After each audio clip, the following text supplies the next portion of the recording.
Welcome back to the channel. I'm Coach DuWayne Campbell, and today we're going to be looking at some more advanced methods for improving your acceleration. Remember from the previous video that we looked at the starts and acceleration and how important it was to setting up the race.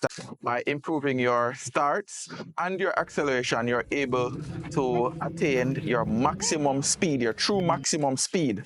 And you're also able to get to that maximum speed with far less effort.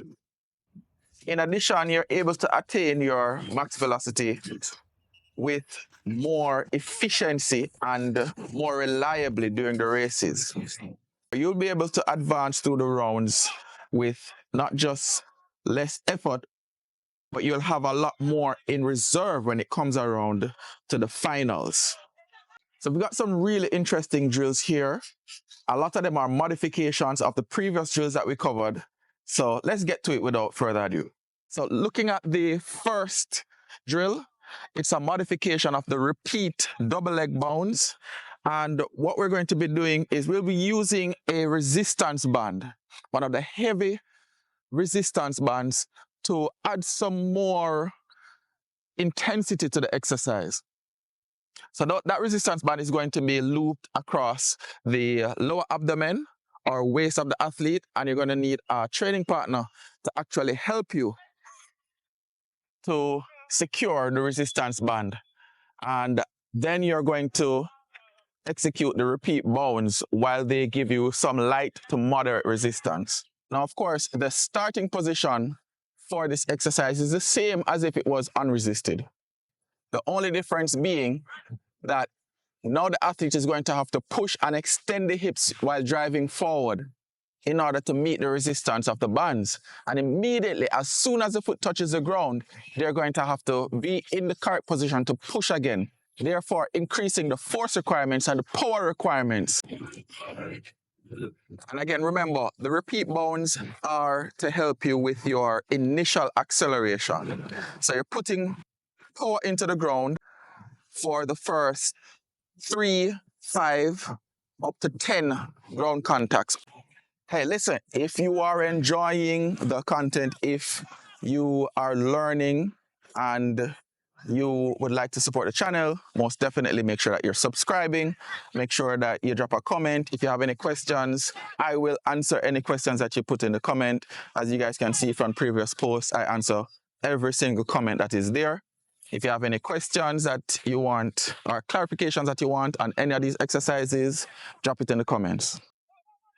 Now, moving forward from the repeat bounds, and of course you guys can decide, what phase you're working on. If you're going for the first 3 steps, you're going to repeat bound times 3. You're going for the first 5 steps, repeat bounds times 5, all the way up to 10 repeat bounds.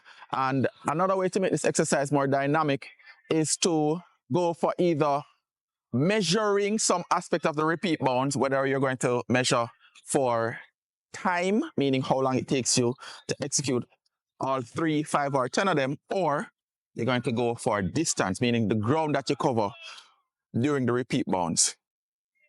Now, the second advanced exercise that we're going to be covering, it has to do with the wall acceleration drill. And I know I call it the wall acceleration drill. I didn't name it. That's how it was introduced to me. I'm just repeating the name that was given. I think in the previous video I said I call it wall acceleration drill, but really that's how it was taught to me. But the second exercise is a modification of that wall acceleration drill. However, this time around, what we're going to be doing is we're going to add a resistance band around the waist of the athlete, and then there's going to be another one around the ankle. And the athlete is going to have to keep the ankles dorsiflexed and drive through the specific post angle that they're supposed to be using when they exit the blocks while maintaining the dorsiflexed ankle. So the athlete is not supposed to move immediately to a more upright position of the trunk. They're supposed to actually drive through that initial post or that initial full body lean and drive the ankle forward. So what it's emphasizing is that the hips are driving forward, so they're pressing into the ground, pushing themselves forwards and upwards, while pulling the swing leg through at the same angle.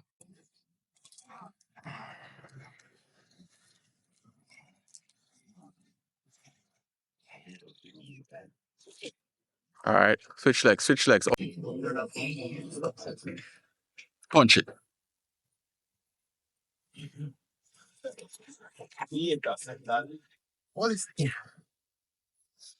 Switch legs.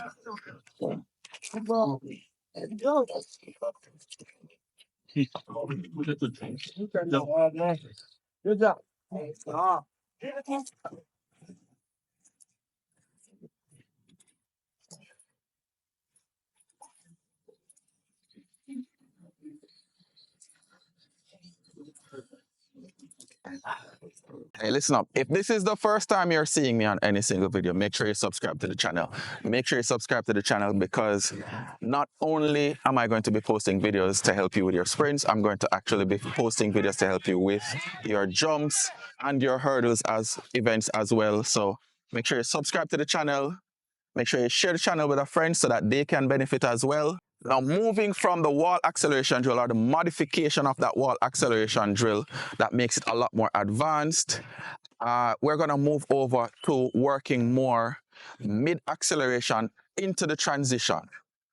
So we are moving from power out the blocks, power over the first couple steps, correcting the angles, making sure that the knee angle, the hip angle, and the trunk angle are the same while we are executing a forceful driving motion, both into the ground and with a free swing leg out of the blocks and or out of the first couple steps. And we're going to move now to the speed bound resisted by just one resistance band. Now, resisting the speed bound, we're going to be moving at a much faster pace than we did with the double leg bound. And we're going to be moving at a higher angle. So in the double leg bound, we are positioned a lot lower to the ground and we are driving more forward than up. But with the speed bound, we are going to be a little bit more upright, not fully upright, but a little bit more upright. And we're going to be moving at a higher speed. But we have to maintain the angles that are associated with acceleration. So we're not looking to be quick on the ground. We're looking to punch the ground or strike the ground behind us with a good amount of force and move ourselves forward.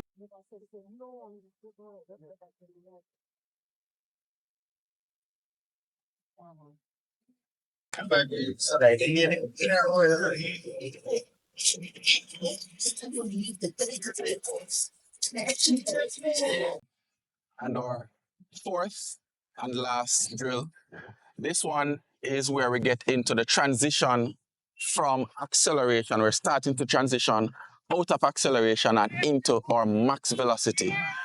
And these are called quick high knees. Now in the quick high knees, now we're starting to move faster.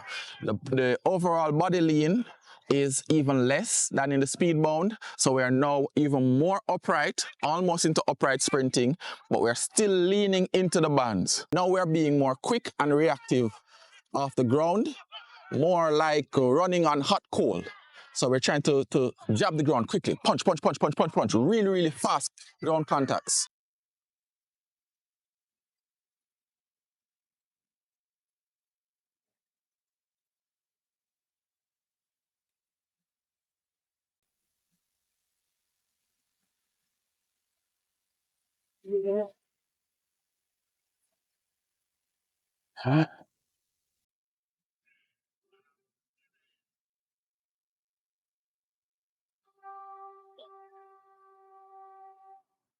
I'm pretty sure by now you can pick up on a very common theme. What I'm adding is a certain level of resistance to the drills that we learned before, to the basic ones that we learned before.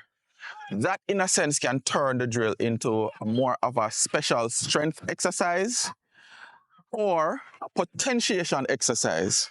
Now, potentiation is how we use certain exercises to make the main exercise in a program better. So for example, there are certain exercises that have been shown through scientific research to make acceleration better. One of them, I will tell you for sure, is sled runs or sled pulls. So if you do sled pulls before going into a acceleration focused workout, the acceleration workout, the main workout, is actually improved by it. And if you guys want me to make a full video on that, then just comment sled pulls below and I will make a full video on that, showing you exactly how to use it. Yeah, but I digress. So what we're doing here is to use the exercises either as special strength exercises post-workout or potentiation exercises pre-workout. And you are going to have to decide how you use those depending on where you are in your sprint training, in your season, whether you're in the pre-season, pre-competition or competitive cycle.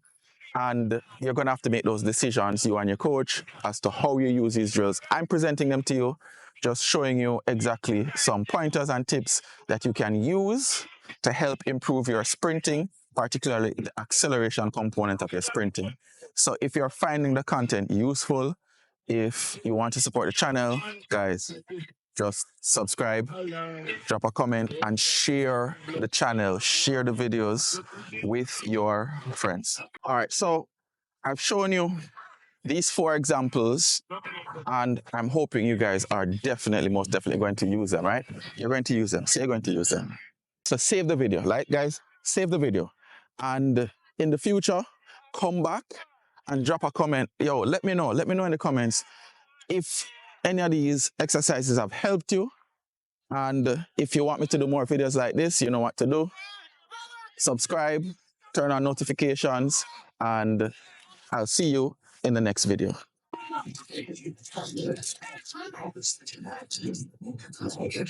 Welcome back.